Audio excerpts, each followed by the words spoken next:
Very much looking forward to this conversation. Stears has put out a new report, 2024 outlook for the African continent, looking at a whole host of triggers, outlooks as far as what the continent is going to be looking forward to or getting through as far as 2024 is concerned. We have the head of intelligence with us from Stears, Michael Famoroti, and I'm very happy to see you again, sir. Good morning and Happy New Year, Michael. Pleasure. Fantastic. Let's jump in on as much as we can. I love these reports.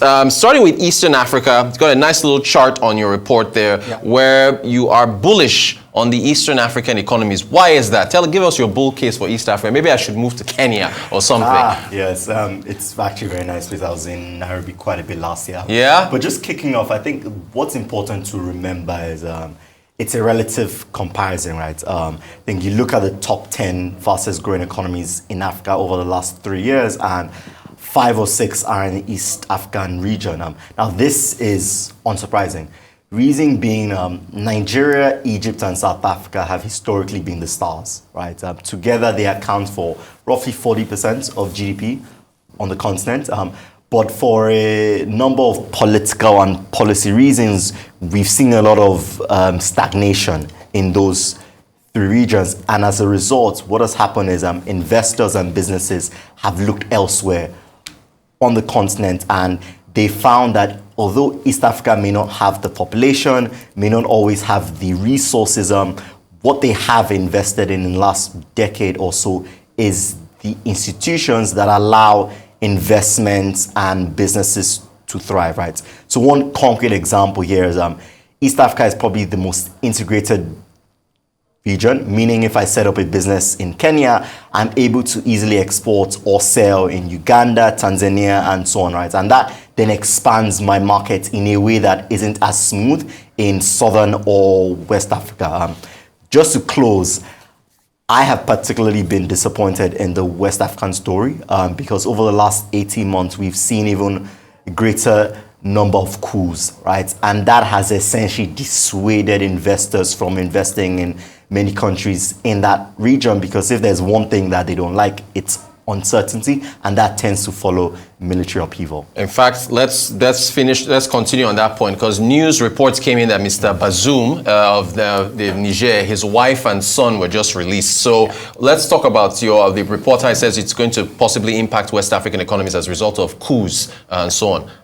Yes, so like I said, the thing investors hate most is uncertainty, right? Investors and business owners, and the kind of military political activity that we've seen over the last 5-10 years. I think over the last 5 years or so, we've seen about 9 coups, right, along the Sahel.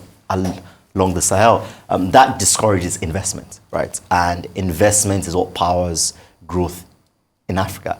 But along with that, you then see the citizens and migrants in that country responding to unfavorable environments depending on the nature of the government. So what that looks like is people migrate out of the country, and it affects both the labor force and the consumer markets, right?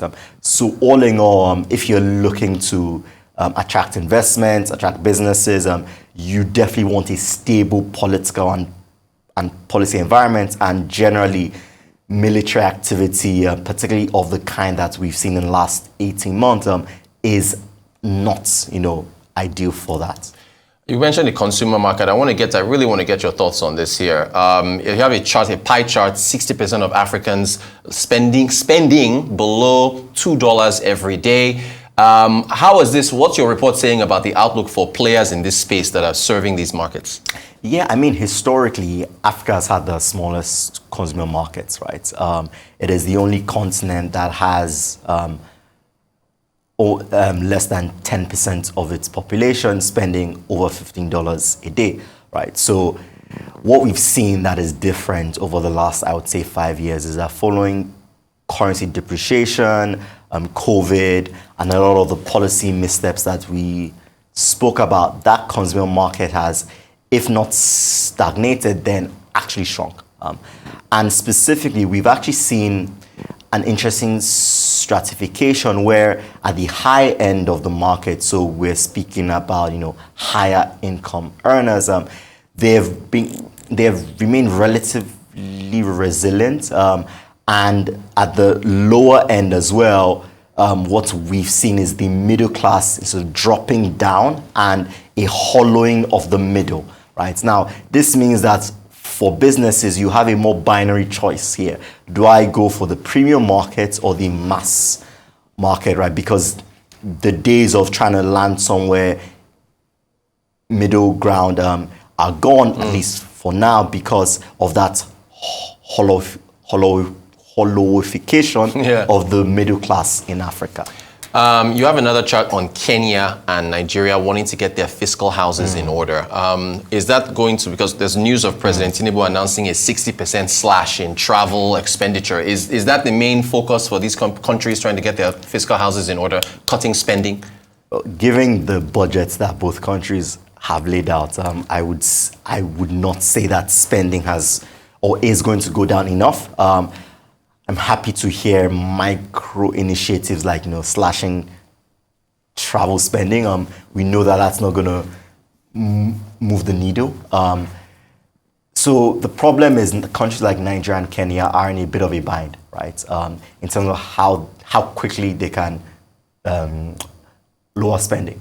The first issue is the economic timing is not ideal, right? We have high energy prices, high commodity prices, right? So spending that we hoped would be diverted away from like subsidies and so on, it's been quite difficult for governments to do that because of the impact of cost of living, right? The second thing is they've built up debt balances that are now putting a lot of pressure on their spending. So for example, I believe Nigeria's debt bill for this year is somewhere around 4 to 5 trillion. To putting in perspective, that's the entire amount the government spent in 2015. Wow. Right? So essentially, the room to cut spending is a lot less than we would have liked. And as you can expect as well, the political will isn't as strong because it's still not an area that citizens are putting pressure on the government to lead the way, particularly given the cost of living crisis that I emphasized. Let's quickly turn to startups. The report has a chart, really lovely chart about equity raising versus debts. Yeah. We've seen a slump, 69% drop. That's the red line at the top in equity, debt rising. Is this a risk for startups to be relying more on debts? So the superficial answer is yes, in that the thing with debt is that even you have to repay your interest and you have to repay the principal.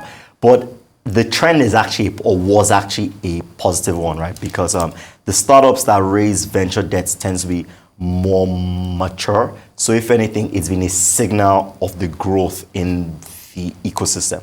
The second thing is that when you break down the venture debt by sector, you see that it's going to sectors like energy, water, logistics, maybe even fintech, that have higher capital needs, that if you go for an equity investment can be quite dilutive to founders, right? So we got to a nice balance where investors trusted the ecosystem enough to extend